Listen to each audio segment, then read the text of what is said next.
oil is leaking from a pipeline, the surface of a lake, and forms an oil slick whose volume increases at this rate. So the volume is that, meaning that would be dV dt is 2,000 cubic centimeters per minute. That's dV dt. The oil slick takes the form of a right circular triangle, circular cylinder. Now, which is kind of dumb, but it's basically, that's the shape of the lake, and it's filling the top of the lake. Somehow the lake looks like a cylinder. Here's the formula for volume of a cylinder.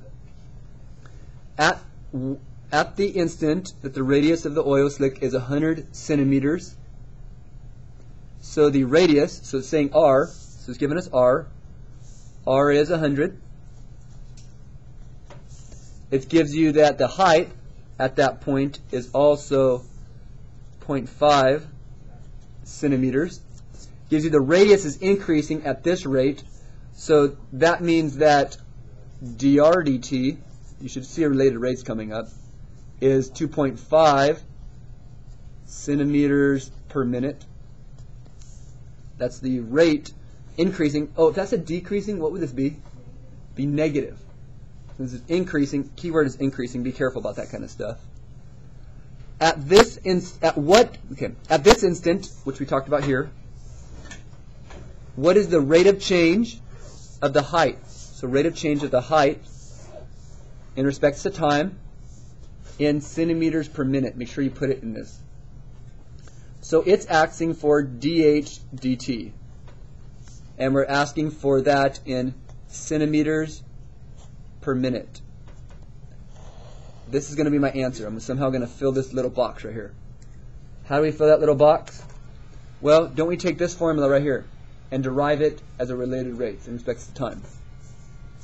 So when I do that, I will get dV dt. That's the derivative of volume in respect to time.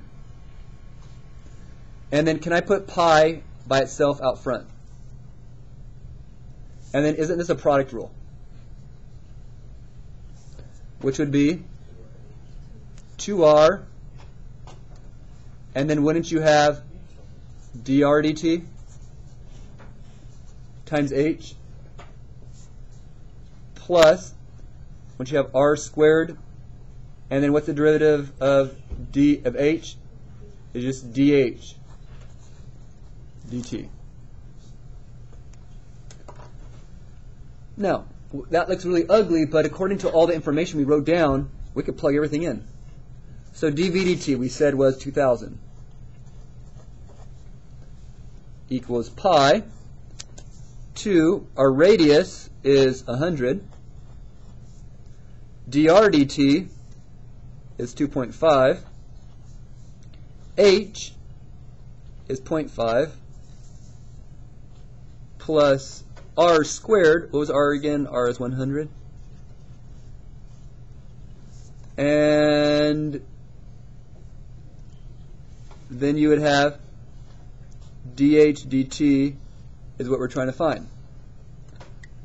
Now you hopefully have a calculator, because this is a calculator problem. This is question 3.